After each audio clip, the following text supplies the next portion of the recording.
എല്ലാ കൂട്ടുകാർക്കും ക്വിസ് മാസ്റ്ററിൻ്റെ പുതിയൊരു വീഡിയോയിലേക്ക് സ്വാഗതം. ദേശാഭിമാനി അക്ഷരമുറ്റം സബ് ജില്ലാ ക്വിസിനെ അടിസ്ഥാനമാക്കിയുള്ള കുറച്ച് ആനുകാലിക വിവരങ്ങൾ ഉൾപ്പെടുത്തിയിട്ടുള്ള പുതിയ ക്വിസാണിത്. ഒന്നാമത്തെ ചോദ്യം, 2024 ഓഗസ്റ്റ് വാർത്താ പ്രാധാന്യം നേടിയ ബംഗ്ലാദേശിലെ ഒരേ ഒരു പവിഴ ദ്വീപ് ഏതാണ്? ഉത്തരം സെൻറ്റ് മാർട്ടിൻസ് ദ്വീപ്. നെക്സ്റ്റ് ക്വസ്റ്റ്യൻ, ഓൺലൈൻ വഴി വരുന്ന വ്യാജ വാർത്തകൾ പ്രതിരോധിക്കാൻ വേണ്ടി 5 മുതൽ 10 വരെ ക്ലാസ്സുകളിലെ കുട്ടികൾക്ക് നൽകുന്ന പ്രത്യേക ഡിജിറ്റൽ സാക്ഷരതാ പരിശീലന പരിപാടിയുടെ പേര് എന്താണ്? ഉത്തരം സത്യമേവ ജയതേ. പദ്ധതി നടപ്പിലാക്കുന്നത് കൈറ്റ് കേരളയാണ്. അടുത്ത ചോദ്യം, കാർഷിക സേവനങ്ങളിൽ ഏകജാലക സംവിധാനം കൊണ്ടുവരുന്നതിനായി സംസ്ഥാന കൃഷി വകുപ്പ് അവതരിപ്പിച്ച ആപ്പിൻ്റെ പേര് എന്താണ്? ഉത്തരം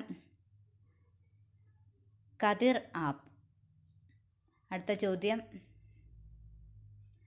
18 വയസ്സിന് താഴെ പ്രായമുള്ള കുട്ടികളുടെ സമഗ്ര ആരോഗ്യ സംരക്ഷണത്തിനുള്ള സേവനങ്ങൾ ഒരു കുടക്കീഴിൽ ഉറപ്പുവരുത്തുന്ന പദ്ധതിയുടെ പേര് എന്താണ്?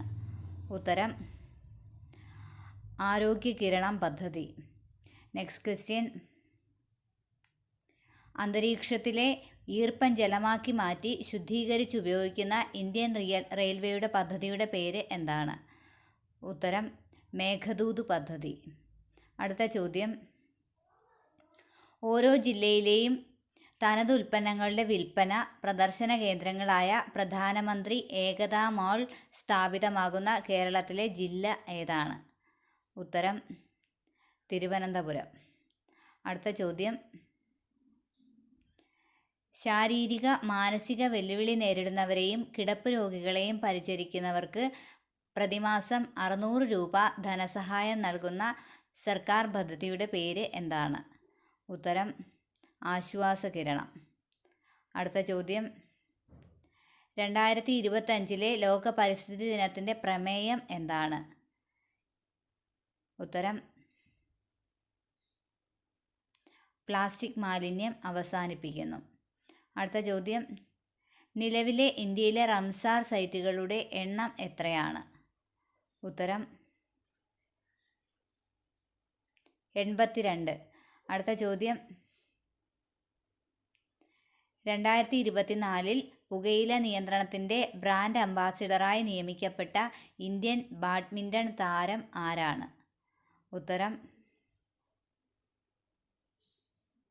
PV Sindhu. Next question, Paris Paralympics ഉദ്ഘാടന ചടങ്ങിൽ ഇന്ത്യയുടെ പതാകവാഹകർ ആരൊക്കെയാണ്? ഉത്തരം സുമിത് ആൻഡിലും ഭാഗ്യശ്രീ ജാദവും.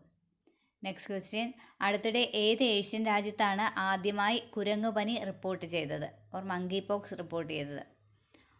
ഉത്തരം പാകിസ്ഥാൻ. 2 വർഷത്തിനിടെ 2ാം തവണ ലോകാരോഗ്യ സംഘടന ആഗോള പൊതുജനാരോഗ്യ അടിയന്തരാവസ്ഥ പ്രഖ്യാപിച്ച രോഗം ഏതാണ്? ഉത്തരം എംപോക്സ്. മുൻപ് മങ്കി പോക്സ് എന്നാണ് അത് അറിയപ്പെട്ടിരുന്നത്. അടുത്ത ചോദ്യം, മഹാത്മാഗാന്ധി ആരംഭിച്ച പത്രങ്ങൾ ഏതൊക്കെയാണ്? ഉത്തരം ഹരിജൻ ആൻഡ് യങ് ഇന്ത്യ. അടുത്ത ചോദ്യം, അരവിന്ദ് ഘോഷ് ആരംഭിച്ച പത്രത്തിൻ്റെ പേര് എന്താണ്? ഉത്തരം വന്ദേ മാതരം. അടുത്ത ചോദ്യം,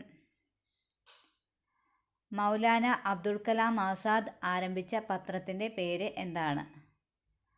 ഉത്തരം അൽ ഹിലാൽ. അടുത്ത ചോദ്യം, ഇന്ത്യൻ നാഷണൽ കോൺഗ്രസിൻ്റെ വീക്ഷണങ്ങൾ പ്രചരിപ്പിക്കാൻ ദാദാഭായ് നവറോജി ആരംഭിച്ച പത്രം ഏതാണ്? ഉത്തരം Voice of India. Next question, ഏത് പത്രപ്രവർത്തകൻ്റെ ആത്മകഥയാണ് ന്യൂസ് റൂം? ഉത്തരം BRP ഭാസ്കറിൻ്റെ സ്റ്റോറിയാണ് ന്യൂസ് റൂം. നെക്സ്റ്റ് ക്വസ്റ്റ്യൻ, രാജ്യസഭാംഗമായി നാമനിർദ്ദേശം ചെയ്ത ഏക മലയാളി കാർട്ടൂണിസ്റ്റ് ആരാണ്? ഉത്തരം അബു എബ്രഹാം. അടുത്ത ചോദ്യം, കേരളത്തിലെ ഏത് ജില്ലയിലാണ് ഹവ്വ ബീച്ച് സ്ഥിതി ചെയ്യുന്നത്? ഉത്തരം തിരുവനന്തപുരത്തെ കോവളം ബീച്ചിൽ. നെക്സ്റ്റ് ക്വസ്റ്റ്യൻ, കബഡി കളിയിലെ ഒരു ടീമിലെ കളിക്കാരുടെ എണ്ണം എത്രയാണ്? ഉത്തരം കബഡിയിൽ ഒരു ടീമിൽ 7 അംഗങ്ങളാണുള്ളത്, 7. അടുത്ത ചോദ്യം, ആമസോൺ നദി പതിക്കുന്നത് ഏത് സമുദ്രത്തിലാണ്? ഉത്തരം അറ്റ്ലാന്റിക് സമുദ്രത്തിൽ. അടുത്ത ചോദ്യം, സംസ്ഥാന സിവിൽ സർവീസിലെ ഏറ്റവും ഉയർന്ന ഉദ്യോഗസ്ഥൻ ആരാണ്? ഉത്തരം ചീഫ് സെക്രട്ടറി. അടുത്ത ചോദ്യം, ഏത് നേതാവിൻ്റെ ജന്മശതാബ്ദി പ്രമാണിച്ചാണ് ഇന്ത്യയിൽ ശതാബ്ദി ട്രെയിനുകൾ ഓടിത്തുടങ്ങിയത്? ഇന്ത്യയിൽ ശതാബ്ദി ട്രെയിനുകൾ ഓടിത്തുടങ്ങിയത് നമ്മുടെ പ്രഥമ പ്രധാനമന്ത്രിയായ ജവഹർലാൽ നെഹ്റുവിൻ്റെ ജന്മശതാബ്ദി പ്രമാണിച്ചാണ്. അടുത്ത ചോദ്യം, യുൻതായ് വെള്ളച്ചാട്ടം ഏത് രാജ്യത്തിലാണ് സ്ഥിതി ചെയ്യുന്നത്? ഉത്തരം ചൈന. അടുത്ത ചോദ്യം, ശരീരത്തിലെ ബയോളജിക്കൽ ക്ലോക്ക് എന്നറിയപ്പെടുന്ന ഗ്രന്ഥി ഏതാണ്? ഉത്തരം പീനിയൽ ഗ്ലാൻഡ്. അടുത്ത ചോദ്യം, ശ്രീനാരായണ ഗുരുവിൻ്റെ ജന്മസ്ഥലം എവിടെയാണ്? ഉത്തരം തിരുവനന്തപുരം ചെമ്പഴന്തി. അടുത്ത ചോദ്യം, കേരള സംഗീത നാടക അക്കാദമിയുടെ മുഖപത്രത്തിൻ്റെ പേര് എന്താണ്? ഉത്തരം കേളി. അടുത്ത ചോദ്യം, കേരള ചലച്ചിത്ര അക്കാദമിയുടെ OTT പ്ലാറ്റ്ഫോമിൻ്റെ പേര് എന്താണ്? ഉത്തരം സി സ്പേസ്. അടുത്ത ചോദ്യം, കേരള പോലീസ് അക്കാദമി സ്ഥിതി ചെയ്യുന്ന സ്ഥലം ഏതാണ്? ഉത്തരം തൃശ്ശൂർ. അടുത്ത ചോദ്യം, ഇപ്പോഴത്തെ കർണാടക മുഖ്യമന്ത്രി ആരാണ്?